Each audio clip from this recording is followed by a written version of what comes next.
데도 한번 다녀오시면 좋을 것 같습니다. 오늘 함께 봉독하신 말씀으로 우리 설교 제목을 한번 보시면 빈들로 가라, 빈들로 가라라는 제목으로 잠시 은혜를 나누도록 하겠습니다.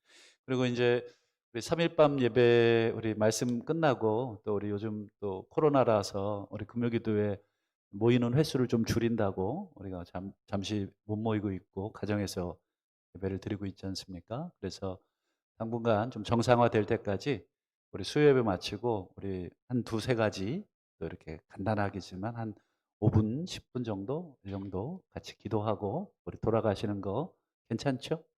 예, 시간 안 되시는 분은 먼저 가셔도 되고 네, 어쨌든 같이 조금 더 기도 제목으로 기도하고 또 돌아갔으면 좋겠습니다. 우리 지난주까지 이제 뭐에 대해서 우리가 살폈습니까? 천국. 예, 천국은 뭐뭐 같다. 여러분 뭐뭐 같다라고 할 때 뭐뭐 다라고 하는 것과는 좀 다른 거 아시죠? 그렇죠? 예를 들어서 여러분 이게 뭐 같습니까? 그러면 서로가 이해할 수 있는 범위 내에서 설명을 해줄 때 꼭 그건 아니지만 이것처럼 비슷해. 대용물을 가져다가 보여줄 때 뭐뭐 같다 이런 말을 하죠. 왜 예수님께서 천국을 설명하면서 뭐뭐 같다라고 했냐면 우리가 천국을 안 가봤고 또 천국을 보지도 못했으니까 우리 사람의 경험이 없는 상태이기 때문에 뭐라고 설명해야 되긴 하겠는데 그래서 예수님이 여러 가지 물건들을 빗대어서 천국을 설명해 준 거지 그게 천국은 아닙니다. 예를 들어서 우리가 가끔 사람 이름이 생각이 안 날 때가 있어요. 그러면 그 사람에 대해서 여러 가지로 묘사를 하잖아요.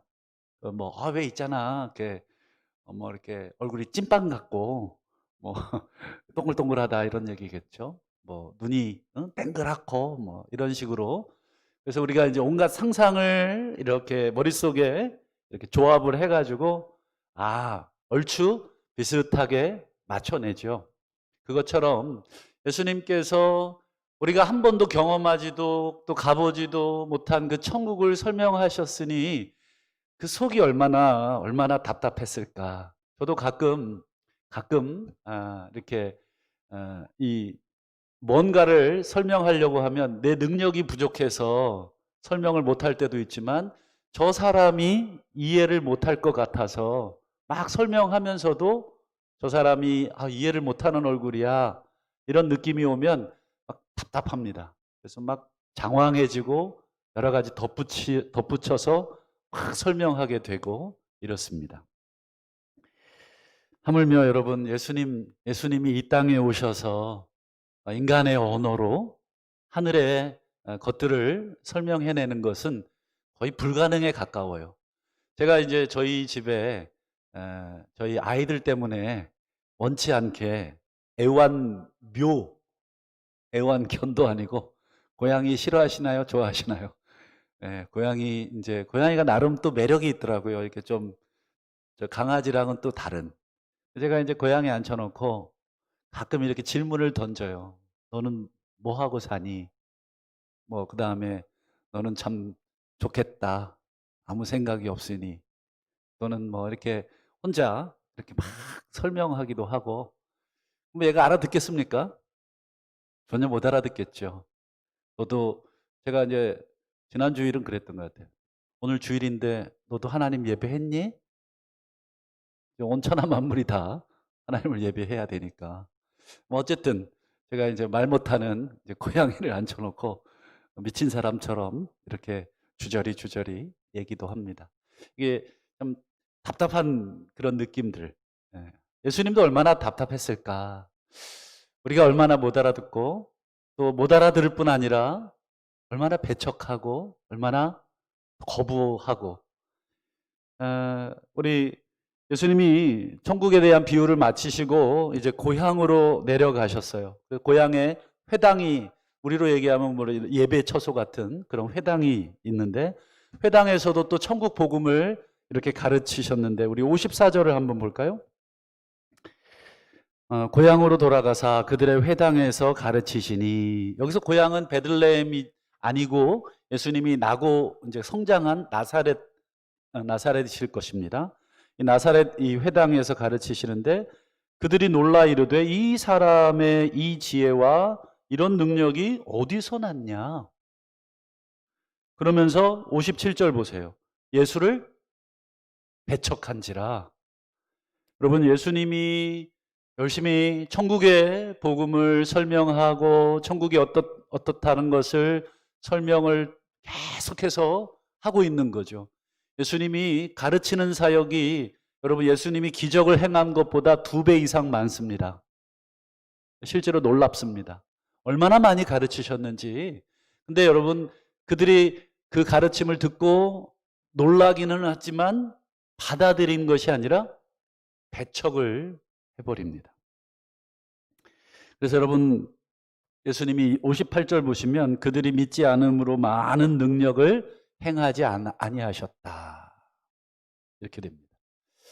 배척을 하니까 예수님도 당신의 이 애들 말로 실력을 발휘하지 않는 거죠.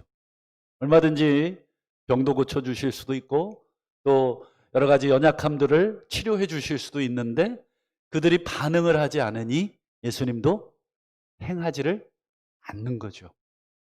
우리도 왜 우리 엄마들, 식구들이 이렇게 남편이나 아이들이 맛있다 이렇게 반응해 주면서 먹으면 어때요? 힘드세요?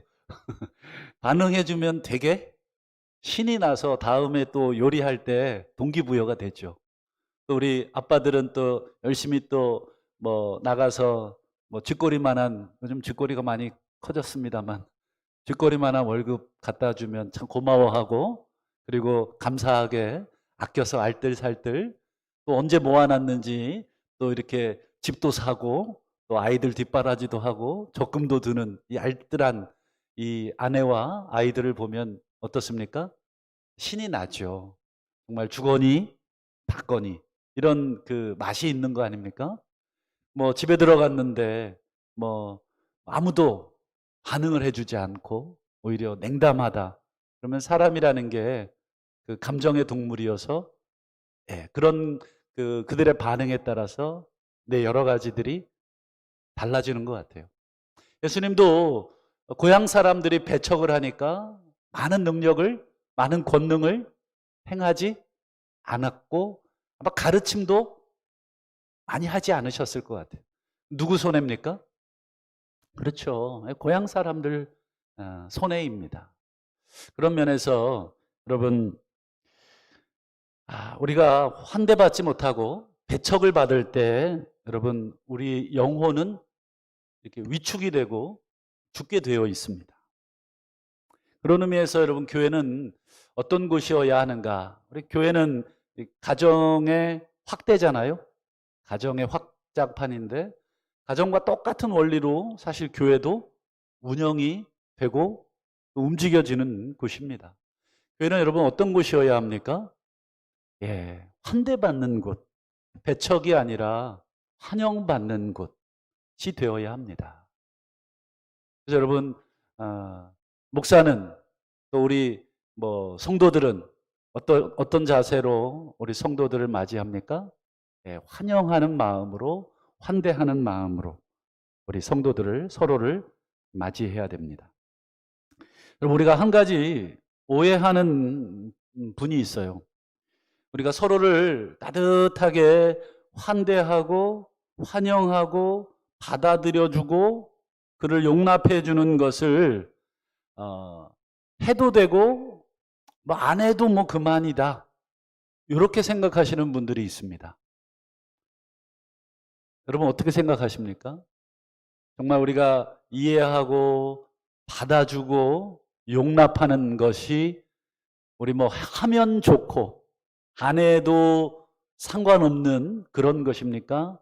아니면 반드시 해야 되는 것입니까? 헷갈리시죠? 반드시 해야 됩니다. 왜 그러냐면 우리가 만약에 서로를 용납하지 않는다면 우리가 무엇을 부인하는 거냐면 내가 용납받았다고 하는 것을 부인하는 것이 됩니다. 우리가 용납하고 서로 환대하지 않으면 우리가 환대받고 용납받았다고 하는 그 사실을 여러분 우리가 거부하는 것인데, 로마서 5장을 한번 화면을 통해서 보실까요? 우리가 아직 죄인 되었다. 여기서 죄인이라고 하는 것은 하나님과 우리 사이의 관계가 어떻게 됐다는 건지 아시겠죠? 원수 됐다고도 할 수 있고 막혔다고도 할 수 있고, 어쨌든 이 죄가 하나님과 우리 사이를 가로막았는데 그리스도께서 우리를 위하여 죽으심으로 하나님께서 우리에게 대한 자기의 사랑을 확증해 주셨다. 이거를 다르게 표현해 보면, 우리가 하나님과 이렇게 막혔어요. 근데 죄는 누가 졌냐면 우리가 졌죠. 우리가 먼저 졌습니다. 그런데 죄를 지은 우리들을 하나님이 어떻게 하셨냐면 환대해 주신 거예요. 받아들여 주신 거예요. 용서해 주시고 용납해 주신 것입니다. 그러니까 여러분, 교회는 어떤 사람들의 모임입니까? 그렇죠. 이 용납받은 사람들의 모임이에요. 우리가 하나님이 오라고 해서 온 사람들인 것입니다. 처음에 교회 올 때야 그냥 손에 아는 사람 손 잡고 이렇게 왔지만, 우리가 말씀도 듣고 또 예배도 드리다 보면서 하나님의 사랑을 깨닫고, 성경에서 이렇게 말씀하고 있구나를 깨달으면서 점점 하나님의 사랑을 우리가 받아들인 것이거든요. 그래서 우리가 이 자리에 서 있는 것입니다. 그래서 교회는 용서받은 사람, 용납받은 사람, 환대받은 사람, 하나님이 환영해 준 사람, 그런 사람들의 모임이 교회입니다. 그런 사람들이 어떻게 해야 됩니까? 마땅히 죄인끼리 환대해 줘야 되는 거예요. 정도가 다 다른, 죄수 번호들이 다 다르지만 우리는 서로 환대를 해야 되는 그런 위치에 있습니다. 그래서 여러분, 사도 요한은 어느 정도까지 우리에게 얘기하셨냐면, 좀 충격적인 얘기들을 성경에 기록을 하고 계신데, 요한일서 2장 9절을 보시면 이 정도로 얘기합니다. 빛 가운데 있다 하면서, 이 말은 무슨 뜻이겠습니까? 빛 대신 예수 그리스도를 믿는다 하면서, 그 형제를 여전히 미워하는 자는 지금까지 어둠에 있는 사람이다. 아니, 나는 예수를 믿는다니까요. 이렇게 얘기를 해도 요한은 아니다. 네가 빛에 거하고 있다면 네가 용납을 받았다는 뜻인데, 네가 하나님의 환대를 받았다는 뜻인데, 너는 여전히 형제를 환대하지도, 형제를 용납하지도 않고 있구나. 그러니 어찌 네가 빛 가운데 있는 사람이라 할 수 있느냐. 또 요한일서 3장 10절도 보시면, 그 형제를 사랑하지 않는 자는 하나님께 속해 있지 않다. 우리가 하나님께 속해 있습니까? 여러분, 대답을 잘 하셔야 돼요. 하나님께 속해 있습니까? 예. 우리가 예수를 믿음으로 하나님께 속해 있지 않습니까? 근데 여러분, 우리가 예수를 믿음으로 하나님께 속해 있다라고 하는 것이 너무 한쪽으로 이렇게 치우쳐 있어요. 제가 한의원을 갔더니 간이 너무 크대요. 간 기능이. 쉽게 얘기해서 간이 부었대요. 부은 정도가 아니라 간이 너무 커가지고 간이 다른 그 장기의 그 기운을 누르고 있대요. 제가 그래서 뭐 한의사 말로 겁이 없다고, 좋은 얘기인지 나쁜 얘기인지, 애들 말로 하여튼 뭐가 상실했다면서 저한테 처방을 해주는 거예요. 음식 처방을. 뭐를 처방해 주냐면 지금부터 고기만 먹으래요. 여러분, 야채 먹어야 좋잖아요. 저는 열심히 야채만 먹었었는데 그 야채를 먹으면 안 되고 나는 고기만 먹으래요. 왜 그러냐 그랬더니 이게 너무 치우쳐 있대요. 그래서 몸이 건강한 사람은 고기도 먹고 야채도 먹고 뭐도 먹고 다 먹어도 되는데, 한쪽으로 이게 치우쳐 있어서 반대쪽을 강화시키는 게 아니라 이쪽을 약화시켜서 이쪽을 강화시키는 치료를 해야 된다는 거예요. 그래서 이제 간 기능을 약화시키기 위해서 고기, 기름기, 남들이 다 피한다는 돼지고기, 소고기, 밀가루, 커피, 짜장면, 이 기름기라는 기름기는 다 먹으래요. 그래서 뭐 진짜 원 없이 먹었습니다. 한 1, 2년 먹었는 것 같아요. 그렇게. 살은 조금 찌긴 했는데 그 의사 하는 말이 너무나 우리가 치우쳐 있기 때문에 이쪽을 강화해야 되기 위해서 균형을 잡아야 된다. 제가 이제 그 한의사의 처방을 듣고 많이 깨달은 게 있어요. 오늘 이 요한일서도 보면 우리가 요한일서 3장 14절 한번 보실까요? 요한일서 3장 14절. 우리는 형제를 사랑함으로 사망에서 옮겨 생명에 들어간 줄 안다. 여러분, 우리가 사망에서 옮겨 생명에 들어가려면 어떻게 해야 들어가요? 예수 믿어야 들어간다. 이거는 뭐 유치원생들도 교회 다니는 애들은 그냥 알죠. 근데 사도 요한은 예수를 믿어 우리가 사망에서 옮겨 생명으로 들어갔다고 표현하지 않고 형제를 사랑함으로 우리가 사망에서 옮겨 생명에 들어갔다. 우리가 아는 기독교의 진리하고 다른 걸 얘기하는 거예요? 같은 걸 얘기하는 거예요? 그렇죠. 제가 이쪽 간이 워낙 크니까 고기를 먹으라고 하면서 다른 기능이 너무 눌려 있답니다. 그래서 이쪽을 강화시키기 위해서 극단적인 처방을 한 것처럼 오늘 사도 요한은 사실은 뭐예요?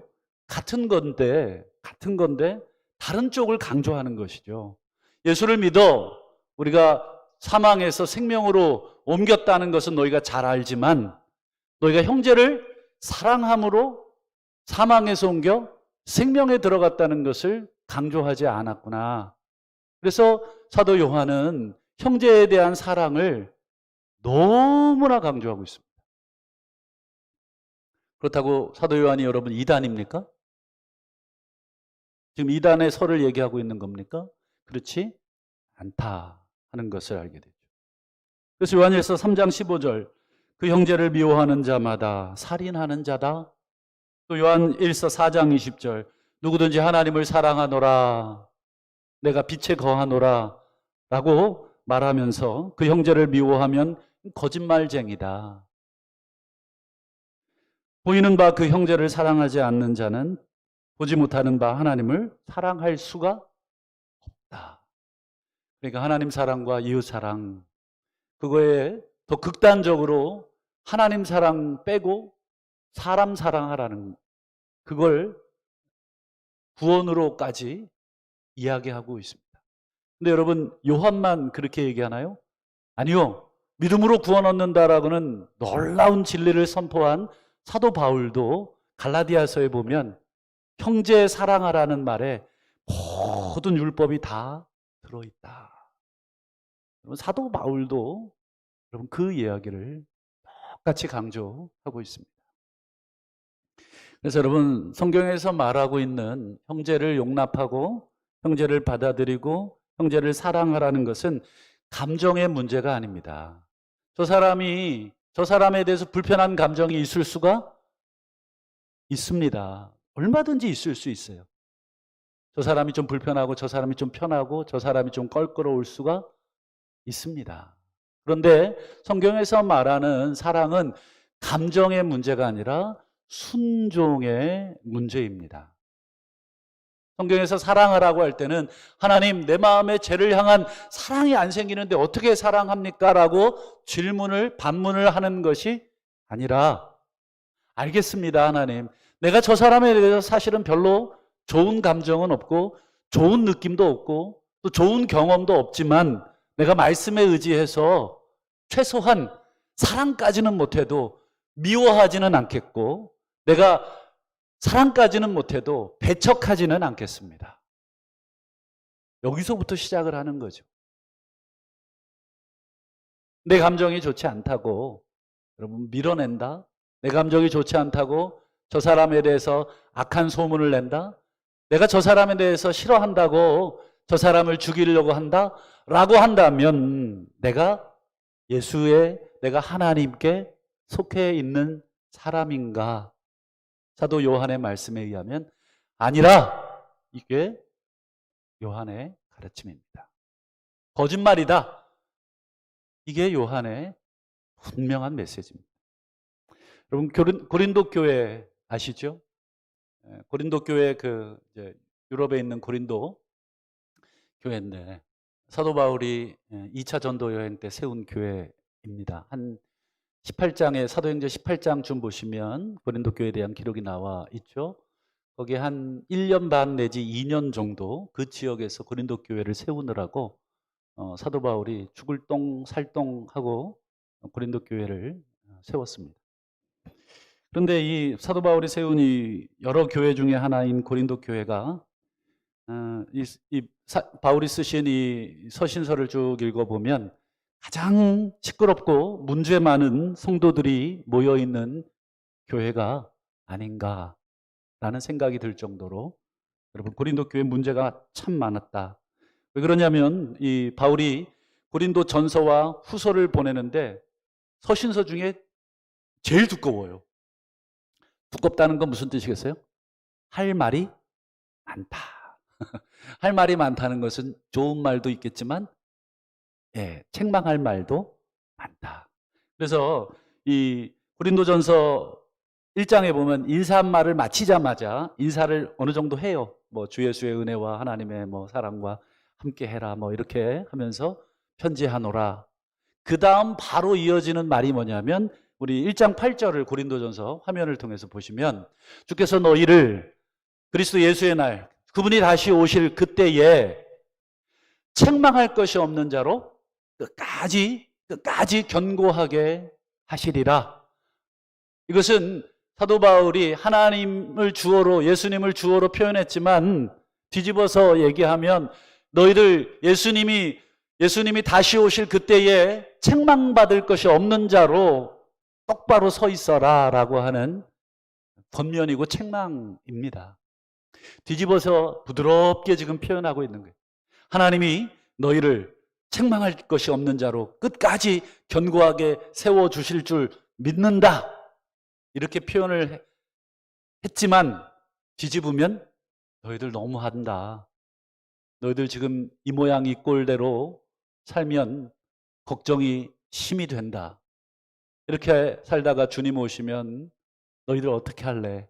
라고 하는 바울의 염려와 근심이 담겨져 있습니다. 그러면서 1장 10절 이어지는 10절에 보면 고린도 교인들에게 바로 본론으로 들어갑니다. 형제들아 모두가 같은 말을 해라. 이 말은 마음을 합하라는 뜻이죠. 같은 말을 해라. 그 다음 뒤에 또 정확하게 얘기합니다. 너희 가운데 분쟁이 없고, 그 다음에요, 같은 마음, 같은 뜻으로 온전히 합해라. 그럼 고린도 교회가 얼마나 싸웠는지 짐작이 가시나요? 마음과 뜻과 정성을 다해 싸웠던 것 같아요. 사도 바울이 아주 심하게 책망했던 교회가 많지 않은데 그 중에 하나가 이 고린도 교회고, 첫 번째 언급하고 있는 문제가 뭐예요? 이 분쟁에 대한 문제. 같은 말을 해라. 분쟁이 없기를 바란다. 같은 마음, 같은 뜻으로 온전히 합해라. 여러분, 우리가 한번 싸워본 사람은 아시죠? 싸우면 어떻게 되던가요? 싸우면 뭐 속이 시원하시죠? 싸우면 여러분 상처가 아물어도 어떻습니까? 흔적이 남죠. 기억이 남죠. 그래서 여러분 싸울 때는 막 있는 거 없는 거 다 꺼내놓고 싸우시지 않아야 됩니다. 그리고 싸울 때는 이 인격을 막 들었다 놨다 이렇게 싸워서는 안 됩니다. 그냥 그 문제만 가지고 옳고 그름을 따져도 마음이 불편한데 그 사람에 대해서 너는 말이야 평소에도 싸가지가 없었어. 이렇게 나가면 이거는 얘기를 하자는 겁니까? 아니면 권투를 하자는 겁니까? 여러분, 이렇게 되면 나중에는 뭘 가지고 싸웠는지 기억이 하나도 안 나고, 싸가지가 없었어? 싸가지? 이걸 가지고 한 3일을 묵상해요. 내가 뭐 그렇게 싸가지가 없었다고. 그러면서 싸가지 1, 싸가지 2, 그리고 또 전화합니다. 네가 싸가지가 없었다 그랬지. 그래, 내가 싸가지를 정리해 봤는데, 여러분, 끝도 없는 싸움이 또 꼬리를 물고 늘어지게 돼 있습니다. 그러면 걷잡을 수 없는 이 강을 건너게 됩니다. 여러분, 싸우지 않고 이기는 게 뭐예요? 최고 고수이죠. 병법에도 그런 게 있다고 하는데 맞습니까? 싸우지 않고 이기는 게 최고 고수고, 싸워야 한다면 여러분 지혜롭게 싸워야 하는 것도 필요합니다. 그러나 지혜롭게 싸우는 게 어디 있습니까? 성도 간에는 안 싸우는 게 일단은 좋습니다. 분쟁하고 나면 우리 사람들의 마음이 이렇게 다치게 됩니다. 여러분, 고린도 교인들이 어느 정도까지 싸웠냐면 6장 7절을 한번 볼까요? 너희가 피차 고발하는 데까지 싸웠어요. 여러분, 싸우다가 어디까지 갔어요? 네, 고발을 하는데.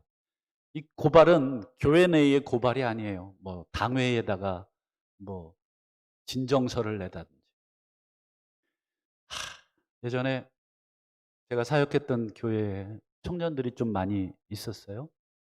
근데 자기들끼리 싸움이 붙었어요. 어느 정도까지 싸움이 붙었냐면 교회 게시판 있죠. 게시판에다가 완전히 막 고발글을 막 올린 거예요. 실명까지 올리면서. 그러면 여러분, 고발당한 사람 가만히 있습니까? 댓글에 막 또 거기와 관련된 사람들이 또, 그래서 급기야 교회에서 게시판을 폐쇄할 지경에 처했고, 그걸 무슨 위원회를 만들었냐면 화해와 조정위원회. 그게 이제 장로님 3분하고 교역자 1명이 들어갔는데 왜 하필 또 저를 집어넣는지. 6개월 동안 그 친구들 만나가지고 제가 이 에너지를 뺏긴 거 생각하면 머리가 이만큼씩 빠졌어요. 한 번은 12시간을 이야기를 듣는데, 와, 머리가 그냥 팽팽 돌더라고요. 결국 화해가 됐겠습니까? 안 됐겠습니까? 화해가 안 됐습니다. 다 교회 떠나고 상처받고. 들여다보면 문제의 시작을 들여다보면 요만한 거에서 시작을 했어요, 사실은. 근데 그게 살을 붙여가지고 이제는 그 딱갱이를 떼내리니까 팔이 떨어지게 생긴 거예요. 처음에 이렇게 좀 스크래치가 났을 때는 그냥 이렇게 약 바르면 끝날 문제인데 거기에 덧붙이고 덧나고 이러면서 서로의 한쪽 팔을 다 절단해야 되는 지경에 이르게 됐습니다. 사도 바울도 고린도전서 6장 7절에서 너희가 피차 고발해서 너희 가운데 이미 뚜렷한 허물이 있다. 고발한 것 자체가 너희들의 허물이다. 그러면서 차라리 불의를 당하는 것이 낫지 아니하며 차라리 속는 것이 낫지 않느냐. 차라리 당해라. 차라리 속아줘라. 왜요? 여러분, 우리가 왜 속아줄 수 있고 왜 당해줄 수 있습니까? 그 이유가 중요하잖아요. 속아주고 당해주면 억울하잖아요. 그런데 사도 바울은 왜 속아주고 당해주라고 하냐면 그 뒤에 우리 이어지는 구절을 보시면 불의한 자가 하나님 나라를 유업으로 받지 못할 줄을 알지 못하느냐. 무슨 얘기입니까? 너희를 고발해서 끝까지 너희를 이기려고 하는 사람을 불의한 사람들이다. 왜요?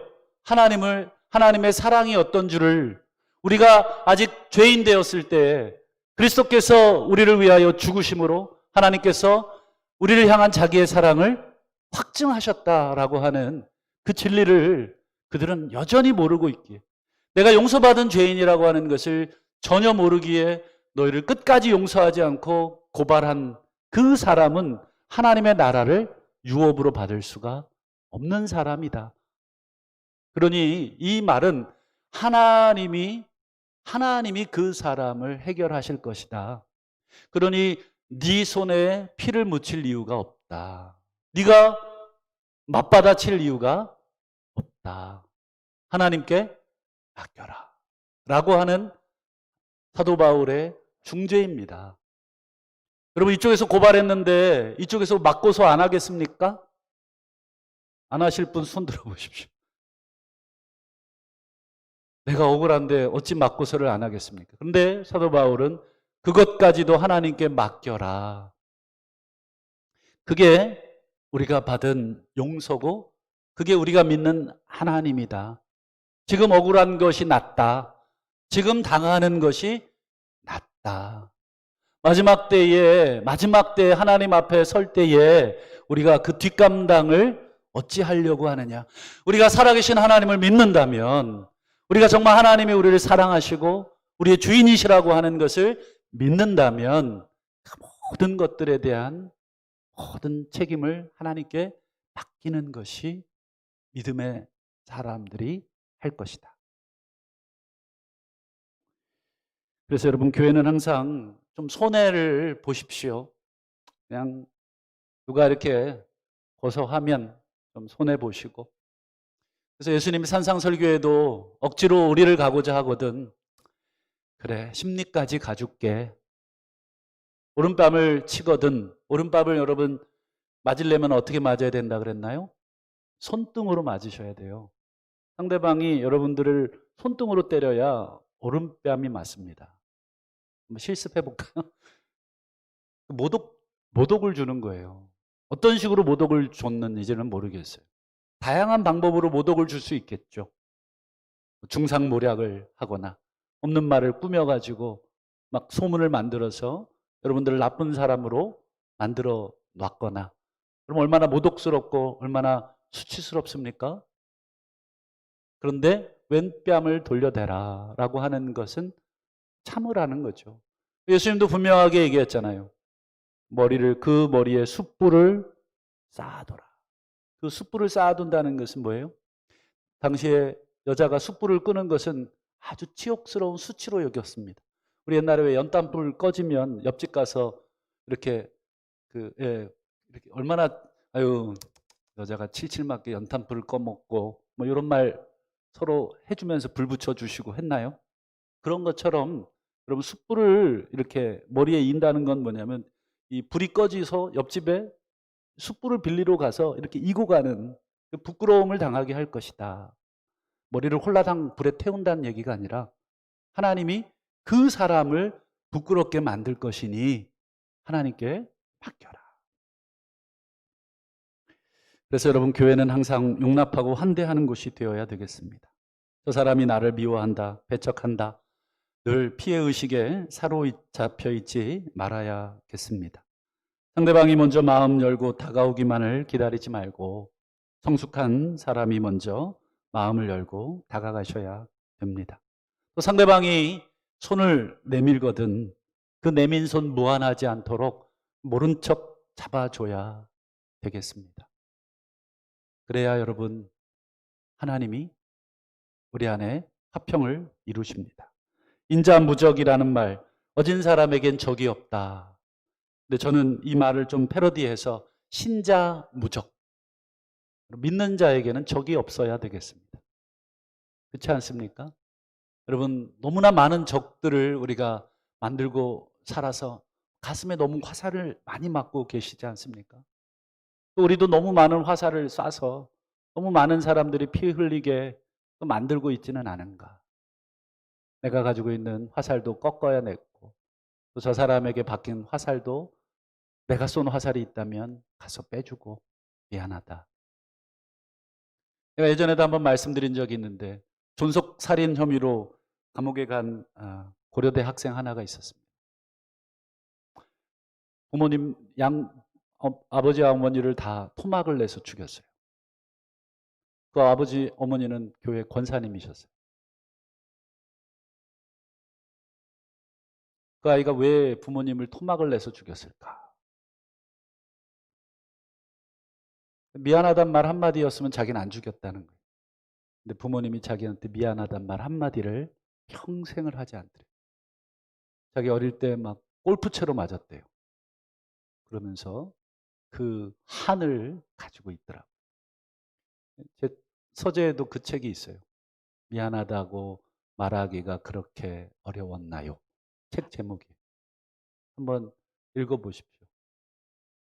가슴 아픈 한 청년의 슬픈 가정사이기도 하고 또 우리의 용서하지 않고 용납하지 않고 배척했을 때 어떤 결과가 일어나는가.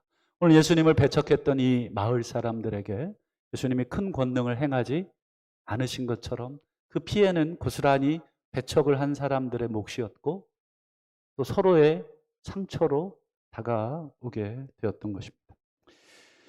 그리고 마지막 예수님이 고향에서 배척을 당하시고 또 슬픈 소식 한 가지를 듣는데 마태복음 14장 12절을 보시면 요한의 제자들이 와서 시체를 가져다가 장사합니다. 누구 시체입니까?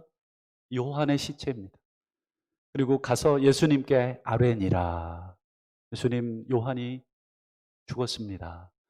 그 부분을 우리가 자세히 얘기하지는 않겠습니다만 정말 예수님의 사촌 형님이자 또 예수의 길을 예비했던 선지자, 여자가 낳은 중에 이보다 더 큰 자가 없다고 예수께서 칭찬하셨던 그 선지자가 어떤 미친 왕의 정말 잔치자리에 한 여자의 말 한마디에 참수를 당하여 그 시신이 돌아온, 그리고 그 소식을 예수님이 지금 들으시는 것입니다.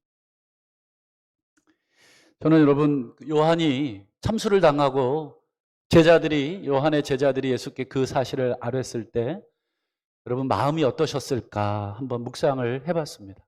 여러분 가깝게 지냈거나 또는 잘 아는 분의 어떤 부고를 들으시면 여러분 마음이 좋지 않죠. 먼 걸음이라도 달려가서 슬픔을 나누고 서로 위로하고 그런 마음이 드시겠죠. 여러분 세례 요한은 예수님하고 사촌지간이에요. 6개월 먼저 태어난 사촌형입니다. 혈통적으로는. 그러나 영적으로는 뭐예요? 예수의 길을 예비했던 가장 위대한 엘리야와 같은 선지자였습니다. 예수님과 함께 회개해라. 천국이 가까이 왔다고 외쳤던, 어떻게 보면 예수님과 함께 영적인 그 끈을 함께 했던 그 사람 아닙니까? 예수님의 심정이 세례 요한의 부고를 듣고 어땠을까? 13절을 보시면 저는 예수님의 심정이 고스란히 담겨져 있다 보는데 13절 예수께서 들으시고 배를 타고 떠나십니다. 근데 혼자 떠나셔요. 따로라는 말이 그런 말 아닙니까? 따로 한 빈들에 가시니. 여기서 빈들로 번역된 단어를 원문을 찾아보니까 에레모스입니다. 에레모스가 무슨 뜻이냐면 광야입니다. 광야. 마태복음 4장에 보면 광야로 가셔서 시험 받잖아요. 그 단어가 에레모스입니다. 빈들로 가셨다, 즉 광야로 가셨다. 사람이 없는 곳, 들짐승만 있는 곳, 그곳으로 예수께서 걸어 들어가신 거예요. 왜 예수님께서 세례 요한의 소식을 듣고 고향 사람들의 배척을 받고 광야로 가셨을까? 여러분 광야에 가서 예수님이 뭐 하셨을 것 같으십니까? 저는 기도하셨다 생각을 합니다. 가서 목 놓아 우셨을 수도 있겠고, 그러나 기도하셨으리라. 예수님의 이 습관을 따라서 여러분 기도하셨으리라. 여러분 얼마나 외로우셨을까 생각을 사실을 좀 해봤습니다. 이렇게 아무리 가르쳐도 아무리 이야기해도 바뀌지 않는 이 인간들, 못 알아듣는 정도가 아니라 배척하고 죽이려고 하고 심지어 미쳤다고까지, 여러분 그 소리를 듣고 가족들이 예수를 붙들러 온 일도 있었잖아요. 인류를 구원하시기 위해서 이 땅에 오셨는데 그 인류가 어떻게 합니까? 철저하게 거부하고 냉소적으로 반응을 하죠. 요한복음 1장 11절 보시면 자기 땅에 오매 자기 백성이 영접하지 아니하였으나, 저는 가슴 아픈 단어가 자기라는 단어입니다. 내 땅에 내 백성에게라는 단어. 여러분, 내 집에 들어왔고 내 자식인데, 여러분, 내가 만약에 멸시당하고 쫓겨난다고 생각을 해본다면 참 이게 무슨 일인가. 또 이사야 53장 3절에 보면 멸시를 당하셨고 우리도 그를 귀히 여기지 아니했다라고 성경이 우리가 예수님을 어떻게 취급했는가, 우리를 위하여 구원하시기 위해 오신 그분을 우리가 어떻게 대했는가라고 하는 것을 보여주고 있습니다. 이런 푸대접, 이런 거부감을 당하시면서도 예수님은 우리를 끝까지 환대하셨습니다. 이사야 53장 7절에 그가 곤욕을 당하여 괴로울 때도 그 입을 열지 아니했다.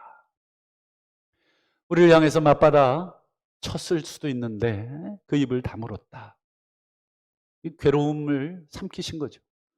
이사야 53장 12절에 그러나 그가 많은 사람의 죄를 담당하며 범죄자를 위하여 기도하셨다.